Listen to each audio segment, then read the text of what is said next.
Welcome, everybody. We start today thinking back to Watergate. Let me explain. As Donald Trump's second term now is really getting swallowed up by the growing scandal around the Epstein files, it is really time to ask a serious question.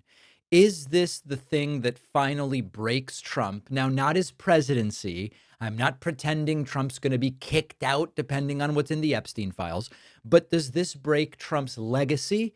And does this break the future of MAGA? I'm always honest and frank with my audience. This scandal is not going to end Donald Trump's term. There is not a realistic path to removing Trump, really, no matter what is in those files. But it is sort of seeming like the Epstein files could end up really defining how history remembers Donald Trump. And if we look at past scandals, the parallels really feel familiar. We have new polling out, Trump's approval ratings down to 37, and the drop is significantly driven by independents and even by some Republicans who increasingly believe Donald Trump is indeed covering something up with regard to Epstein.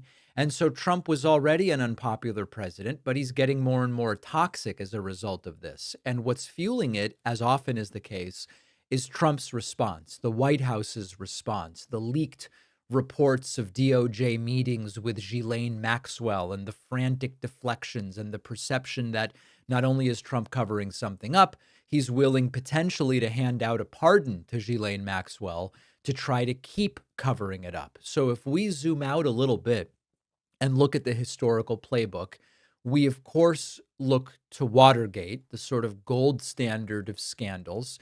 And Nixon didn't fall because of the crime.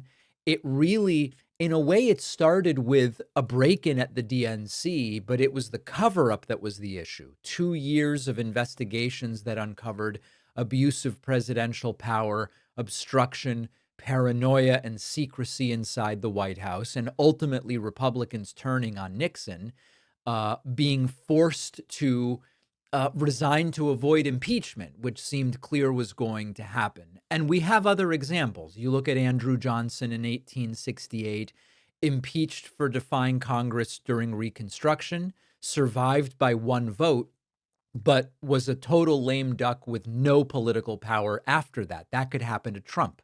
You look at Reagan and the Iran-Contra affair, where money was funneled to Nicaraguan rebels illegally. Reagan claimed ignorance, accepted responsibility. He was allowed to hang on, but it really hurt his legacy.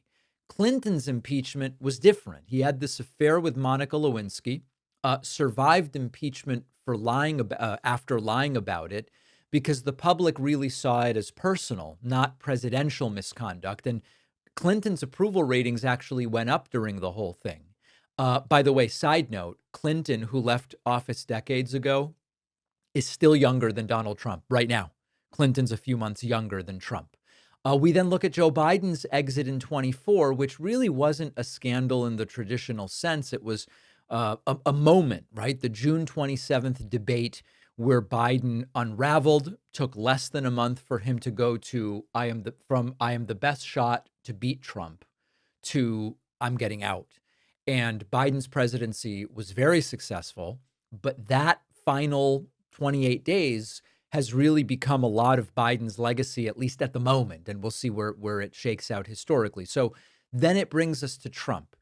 Here's why the Epstein scandal is different from other Trump scandals. Number one, it won't remove him, but it could destroy what's left of his legacy if it indeed involves child sex trafficking in any way as connected to Trump.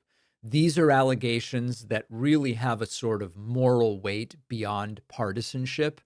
And importantly, even Republicans seem rattled and upset with Trump based on what's going on. So the scandal right now is really tracking this classic arc of presidential scandals. You've got the revelation, the story breaks, it's often through reporting. That part has happened. You then have the cover-up. The administration starts to scramble. There are denials and distractions, or maybe worse. That's where we are right now. We don't yet know what's at the end of this. And then you get to accountability. And that's what we're waiting on. Either the president is able to weather the storm or he isn't. So if we go back to the original question, is this Trump's Watergate? What history tells us to watch is, number one, where are Republicans on this? Nixon was fine until Republicans abandoned him and it became clear he would be impeached. If Republicans continue going the direction they've been going, it could be bad for Trump. Second, public opinion.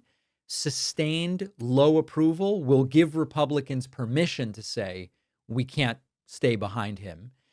Three, are there new revelations, right? Sometimes it's not a bombshell, but it's the drip, drip, drip of information that will tip the balance. And we still don't know what's in the Epstein files. And then finally, what's the institutional response?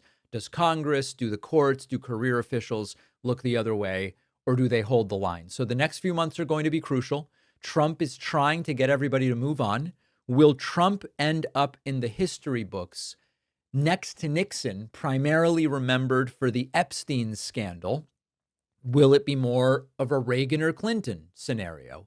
It's almost never the crime that ends the presidency or destroys the legacy. It's the cover-up and the lies, and that's where we are right now.